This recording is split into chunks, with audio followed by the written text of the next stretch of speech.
Are you the greatest receiver, Michael? Greatest receiver of all time? No. That's Jesus and cleats. That's Jerry Rice. But as soon as you finish with that Ian Rice, you start with that M and Mike right there.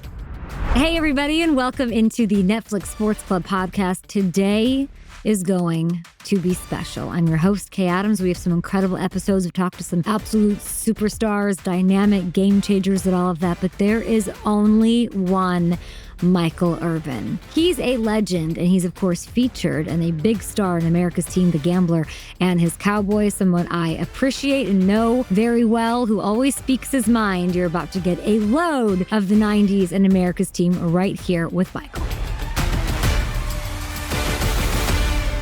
Going for the end zone, it's caught for a touchdown by Michael Irvin. I may get knocked out, but that ref gonna say first down. America's Team, The Gambler, and his Cowboys, streaming and available on Netflix. It is a hit. Of course it is, because it covers the Dallas Cowboys. And here, what an honor to be joined by the playmaker, Michael Irvin. What were your thoughts when you watched this? The first thing I thought when I saw it was, damn, we were some bad boys. I'm talking about we were together. We were a football team to be reckoned with. Oh, my God, man. We still won 5 in a row. Or 6 in a row, you know. You look back and you see what you had in your hands. You didn't realize what it was. But if we could have all just focused in a little bit more, man, what we could have done is incredible. And we had a great run. And most of us are thinking about what we could have done after having that kind of run. And when we talk together and come back together now, we still be talking, we should have won 5. We should have won 6. So, yeah, it's good in the sense you get to relive it. But there's some things you start saying, man, I wish we would have done more. What would you have done differently? You know, I had thought about all of it. Watching the documentary, I see Jimmy and I see Jerry have a conversation. I see that they are both in a place that they understand we blew something. That could have been the greatest tandem and duo to come in the NFL a long time. Jimmy was just monomaniacal and singularly focused on football, which he needed to be. And Jerry had his same monomaniacal, singular focus on the business of football. Would have been incredible to keep them together. Jimmy just couldn't see Jerry's side. That's why Jerry was bringing the Prince in when we win the championship. We all talked about it and joked about it. But he is what, when you see in this documentary, he's what blew the NFL up. He's taking the NFL from one place to this place where he's taking salaries from the $5, $6, $7 million I made to the $40, $50, $60 million they're making. That's what you have to see. When I see that you wrote a college thesis on this, and then I see it all comes together like this, man, it makes me wish even more that we all, me, myself, leave some of that old crazy stuff alone. Let it go. It'll still be there after you win those 6 straight Super Bowls. That'll still be waiting. It's a great time to reflect, but it does bring about some regret. That's very eloquently said by you. In watching that, there's ups, there's downs, there's adversity, there's glowing moments. You said that you watched it and you thought, man, we were so good. Did you not know? It's hard to believe that you didn't know how good you were. You don't know when you're in it. You don't know when you're in it. And remember, a few short years before that, we were 3-13, and then went 1-15. Okay, and then 4 years later, we're winning Super Bowls. You still remember getting your head kicked in, so you don't get too big. You know, that's the great thing about it. We never had a falling out. None of the guys on that team, me, Troy, Emmett, we never had a falling out, and we're still great to this day. When you have those kinds of runs, it's not about a football team or a football organization. This is about a football family. And that's what we were able to do. It's a closeness, not just skill, collective will. And that's what I want the current Cowboys to get out of it. You guys, they have the skill. If they can get that collective will, then they can do great things too. Everyone just says you are the grinder, the energy, like your hard work, your work ethic, I feel like sometimes is diminished between all of the other things, the highlights and, you know, some of the off the field stuff. Is there anything else that you feel doesn't get talked about when it comes to what your role is in these personal dynamics and in their success? Unfortunately for me, everything gets talked about. It's just, you know what I mean? In that sense. Okay, on a real, I don't mind that. I know it's all part of the journey. No, nobody relates to the person that goes straight up, because they know in their life they're not going to do it. So when you're trying to go up and you have a little valley and you get back up and you go again, people relate to that. People look at sports trying to glean some motivation and inspiration. So that makes you more relatable. That's why I didn't mind sharing it. I was open about it. That's the way I see it. As you get older, that's the only piece you have in your life. Can I use what I've gone through to help somebody else? That way you can keep moving through life. What's the reaction that you've gotten? Because everyone knows your story. It's been going on for decades now with the new Netflix series. Have you heard from somebody new, more people? What has that been like? Everything that goes on and people start, when you get in one of these frenzy media things, like I was in with all off the field stuff and everything, people all put their spin on it, so getting a chance to tell the truth and get it out and get some of the pieces out that are real about it. Let me be specific. Yeah. What hurt me through all of this is that poor young lady that I was with, and I call her Angela Beck, was a very good friend of mine. Didn't meet her in the strip bar and all of those things. And they call her all kinds of things. They wrote, "Oh, she's this, she's that." That hurt me. That broke me. That crushed me because she was such a great, sweet person, and I didn't want that for her. Before I got back from the Super Bowl, I remember giving her a lot of money saying, go get an apartment because I don't want to go back to this hotel. Just felt funny about it. When I got back from the Super Bowl, I said, did you get the apartment? She was like, no, I didn't want to take your money. Everybody takes your money. And she gave it back. Then we went to the hotel and got in trouble. I was like, she should have gotten an apartment. You know what I'm saying? But people like that will get a bad rep. And that's the bad part of it. That's the part that disturbs me the most. Very well put, Michael. I can't add anything to that. Now, when it comes to this documentary, America's Team, The Gambler and His Cowboys, it's on Netflix. It's a hit. Of course, everybody's watching it and taking it in. Whenever I have NFL players on my show, you included, when I play their highlights, I love to watch them. Why we trip like this? I love those highlights. So when you're watching this go down, this entire series, and there's highlights and off the field and on the field moments, what do you miss most? What gave you the itch the most? Every speaking engagement I go to, they play those highlights. I collect them. I say, hey, can you guys give me a copy of that? Can you give me a copy of that? I collect all those highlights because to this day, we still always debate. Who's the greatest receiver? Who's the greatest receiver all time? And all these guys they never had a chance to see me play or watch me play it, and they'll be interjecting. So I love that they get the chance to see that I was whooping ass. I mean, whoop and tail out there. That's the one thing I would say will mark my career over all things. I'm not the biggest, I'm not the fastest, I'm not the strongest, but the bigger the game, the bigger I came. You know what I'm saying? That's my whole thing right there. So yeah, that's what I would pull out. Are you the greatest receiver, Michael? Greatest receiver of all time? No. That's Jesus in cleats. I call that's Jerry Rice. But as soon as you finish with that E in Rice, you start with that M in Michael. Right there. You hear what I'm saying? You give him first, but you better start right after that with Michael. Because Jerry Rice got all the numbers and played great, and he was great. And I admired him. I had him on my locker in college and in the National Football League. And he, played 18 years to put up them numbers. And he got 3 rings. Hell of a guy. Greatest ever. I played about 9.5. I got 3 rings. So you know what I'm saying? I don't know. Took me out the time. But he is the greatest. He's the greatest. Y'all had the greatest team, though, in these 90s with this Cowboys. I like that you mentioned family because it was. You said, quote, organizations don't win championships. Families win championships. It's too hard in this league, Kay. You'll never see a team in the NFL win a Super Bowl, and then you guys come back and talk about, well, we didn't even like each other. You can see Reggie, Mr. October, go through that with the Yankees. LeBron James can go off one rim and dunk on the other all by himself. In football, there's no such thing as all by yourself. And it's all hard because it's hand to hand. man-to-man competition. And I got to win my job in order to help you win your job.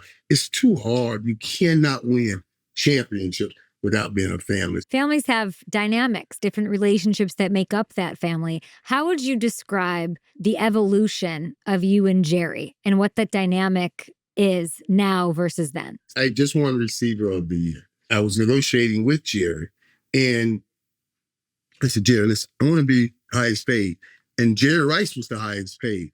And I won receiver of the year. And I want to jump Jerry Rice. And we went back and forth, back and forth. He told me, Mike Irvin, I see you like Magic Johnson. And I see the Cowboys like the Lakers. What is the Lakers without Magic? What is Magic without the Lakers? He said to me, he said, Michael, what is Cowboys without Michael Irvin? And what is Mike Irvin without the Cowboys? All I'm telling you, Michael, we can argue about money all day. But if a bomb hits Valley Ranch, that's where we used to practice, and blew everything up, when the smoke clears, man, you're going to still be here, baby. So we might as well come to it now. And then ultimately, Jerry said, I'm going to make it a highest paid receiver in take-home money. Because Jerry Rice has to pay state taxes. I said, come on, Jerry, I'm the highest paid. I want to be the highest paid, period. So, I gave him this number. Then he would tell me these long stories, Kate, and somebody all went down. My dad, this, that, it all went down in a place called El Paso.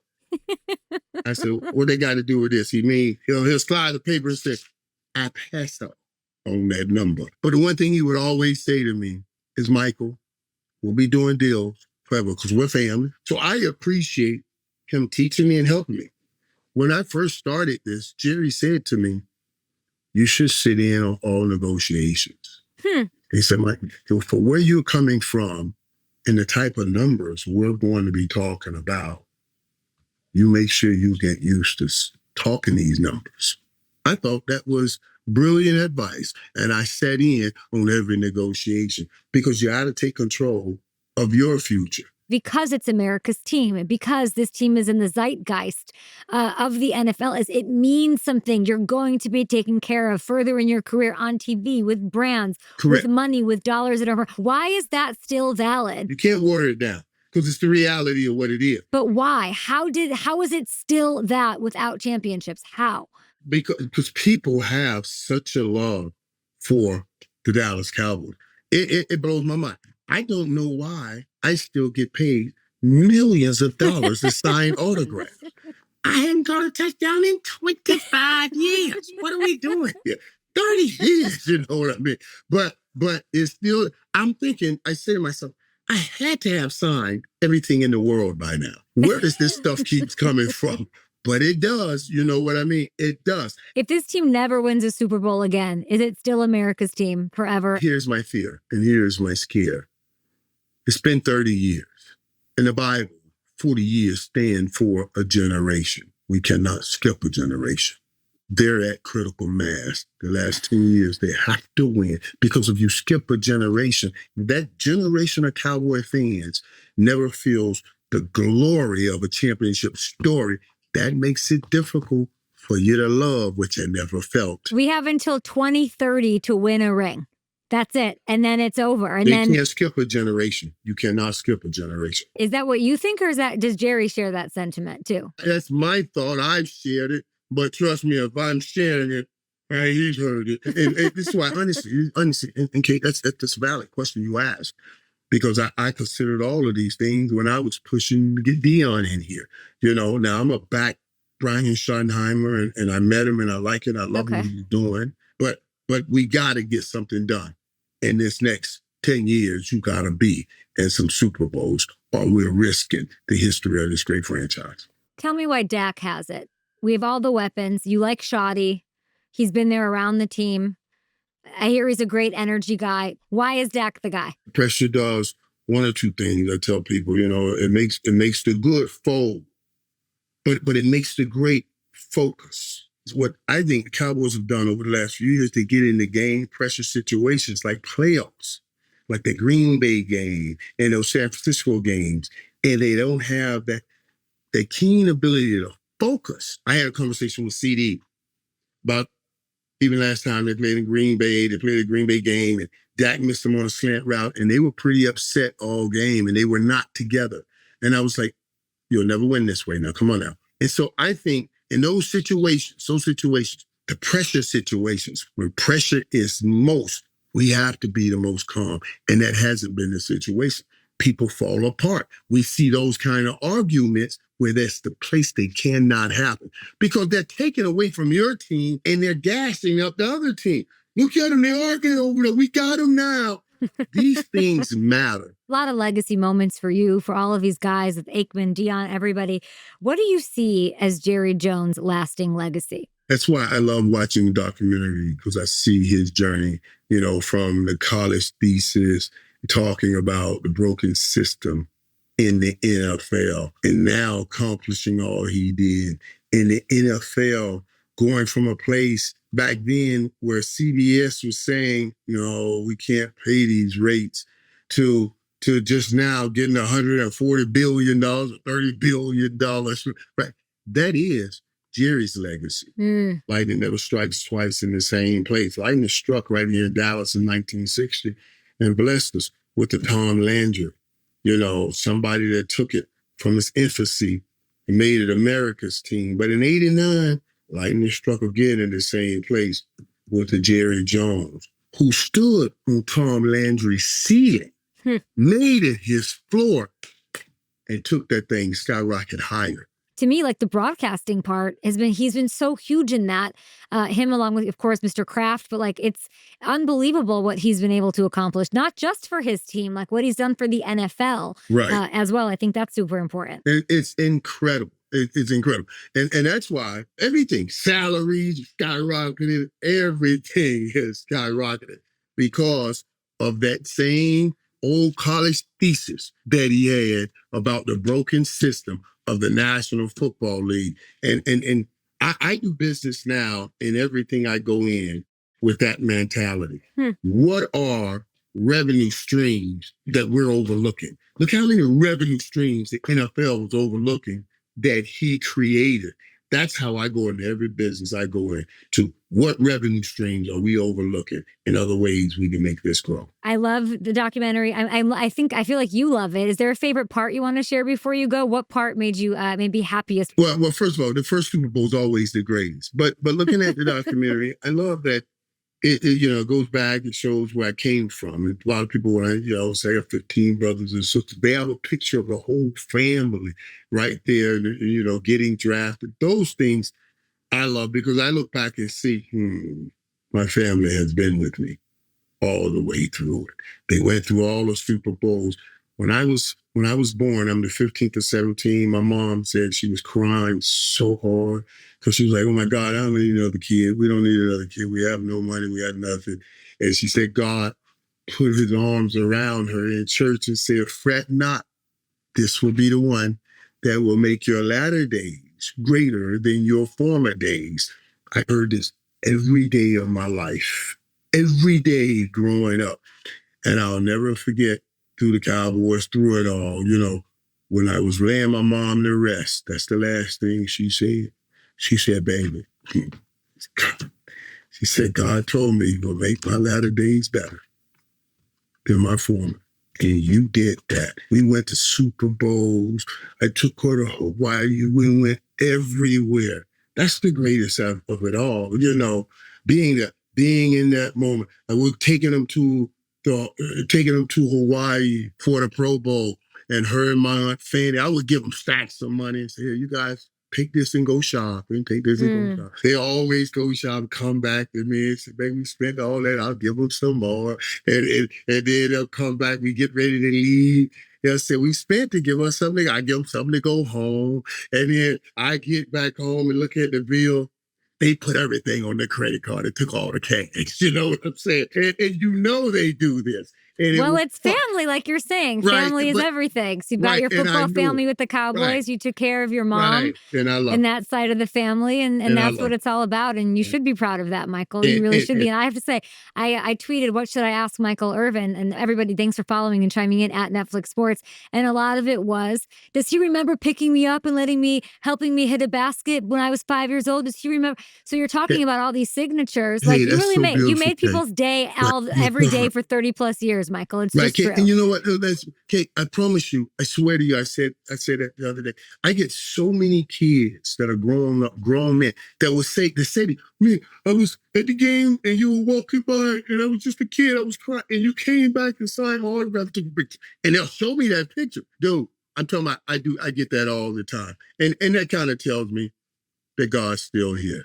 You know, when you get that. I appreciate your time so much. Congratulations on everything with America's team, the Gambler and his Cowboys. Everybody, if you haven't seen it, go stream it. It is excellent. And I will say your honesty, your accountability and vulnerability is very inspiring at this point in time. So I appreciate you, of course, coming on and hanging out. And thank you, Michael. Appreciate you. I love you, girl. You be safe and keep doing the great work.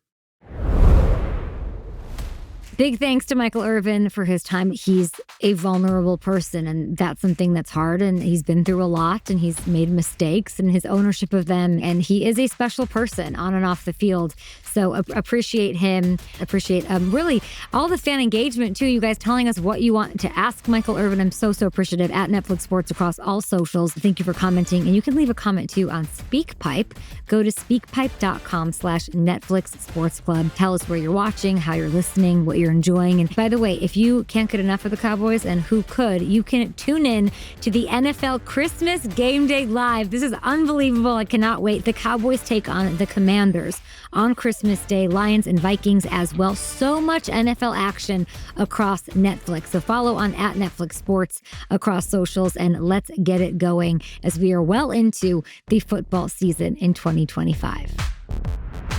The Netflix Sports Club podcast is a production of Netflix and Pod People, with plenty of people to thank all across the board. Let's start with Netflix, where our executive producers are Andy Harris, Catherine Hugh, and David Markowitz. Our studio engineer, Scott Somerville, and from Pod People, our producers are Buffy Gorilla, Tony Mantia, and Brian Rivers. This very special episode edited for video by Kai Lee. Carter Wogan is our sound designer. I'm your host, Kay Adams, and we'll see you next time.